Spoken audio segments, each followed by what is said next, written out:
Welcome to the Launch Capsule. With your host, James DuBos. Buckle up because your launch capsule begins now. Liftoff. We have a liftoff.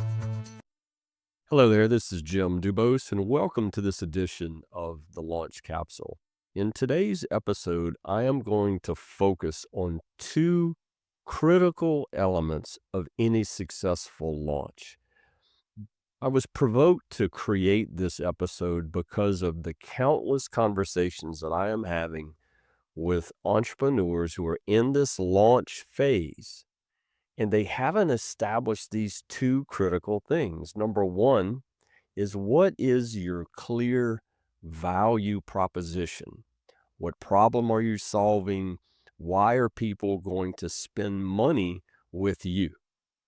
And then number two, the financial model that gets you to cash flow positive very quickly. These two things are critical for your success as an entrepreneur. I had a recent conversation with an entrepreneur who couldn't really define the value proposition, but they had this idea that the customer was going to spend $20,000 with them as an early stage startup. And I just looked at him honestly kind of bewildered, like, no established company is going to spend $20,000 with a startup that can't clearly articulate the outcomes that you're going to generate from what you're trying to sell. I mean, it's just, I don't want to burst your bubble, but that's just a fact.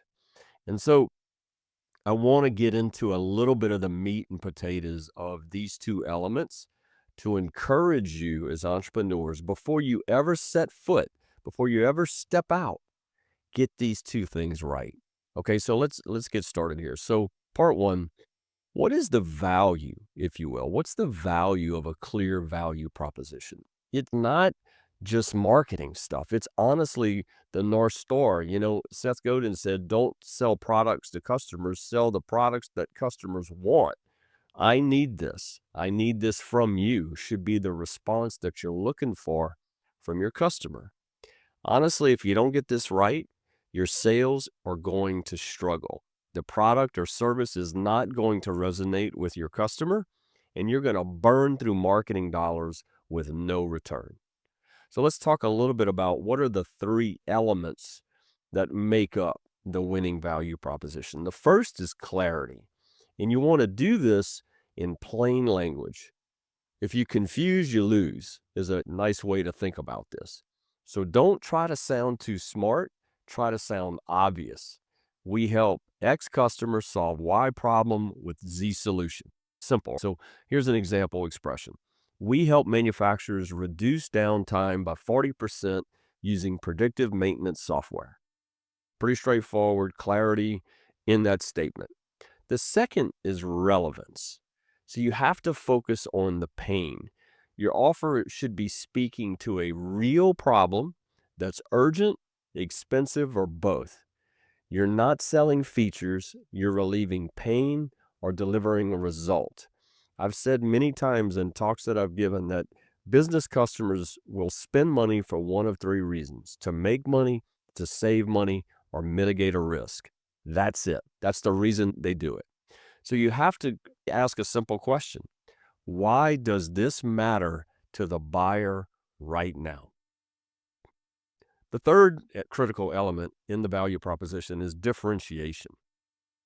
So another way to think about this is, what makes you the only or the best or the first? So you have to draw this line in the sand, or otherwise you're going to get lumped in with everybody else. It could be your pricing, it could be the speed to market, might be simplicity, service, a technology advantage. You just have to make sure that it's meaningful to the customer, not to your ego. Say it again, to the customer. So if you're not sure that the value proposition you have today hits these three critical elements: clarity, relevance, and differentiation, please stop what you're doing, fix it, because everything else rests on this foundation.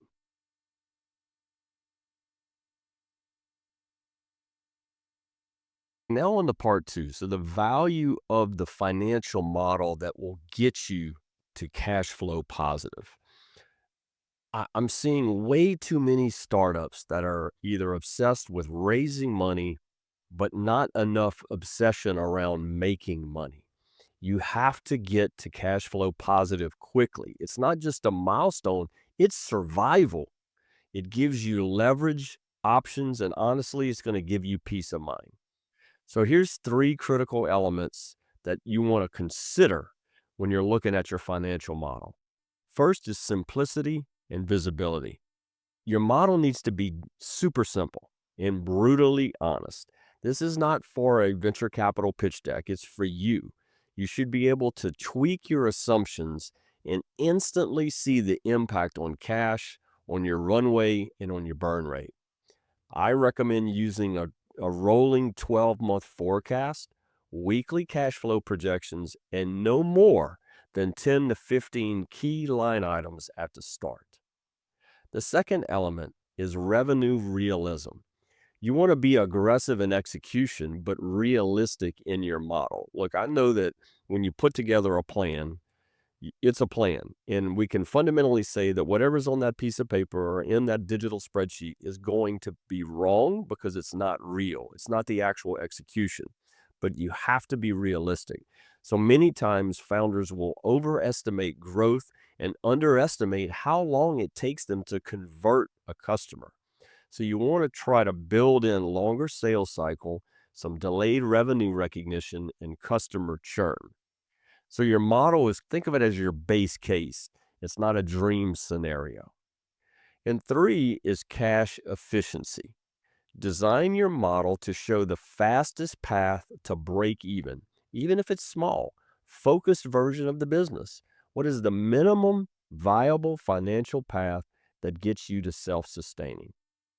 That might mean launching with fewer features, or targeting a single vertical, or narrowing your acquisition strategy. So if you know how much it costs you to acquire a customer, to serve them, how fast they pay you, honestly, you're going to be ahead of 90% of founders that I'm talking to right now. A solid financial model lets you make fast, confident decisions. This tells you when to hire, how to price, whether you need to raise money or not. Okay, so look, I want to leave you with these two things. If you start with a crystal clear value proposition and you ground yourself in a cash-focused financial model, you're going to cut through all the noise, you're going to get some early revenue, and you'll build momentum faster than the competition. And look, if you're not here yet, just start. I've got two different sets of resources on DuBos.me that you can consume as a launch entrepreneur. Number one, you go and click on free training, and there is a free training mini course for you to access a 90-day roadmap of what it means to step through the process of launching and executing your business. The second component is the Top Gun Launch Academy. I created the academy with 20 courses because I know in my own journey when I began, I didn't know what I didn't know.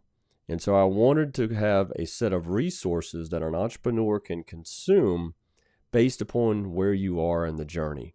The two most critical are courses based upon creating a simple business plan, which includes a basic financial model.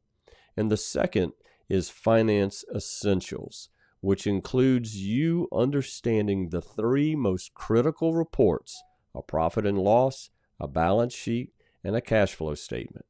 These two courses are critical for your long-term success. So I strongly encourage you to check them out in the academy and check out the mini course on the 90-day roadmap to a successful launch. So thanks for tuning in. I hope this helped clarify your thinking. Share it with your fellow entrepreneurs and founders that are in the trenches. I'll see you on the next time, and I look forward to being on this journey with you. That's a wrap for today's episode of The Launch Capsule. With your host and mentor to success, James DuBos. If you enjoyed today's episode, don't forget to subscribe and share.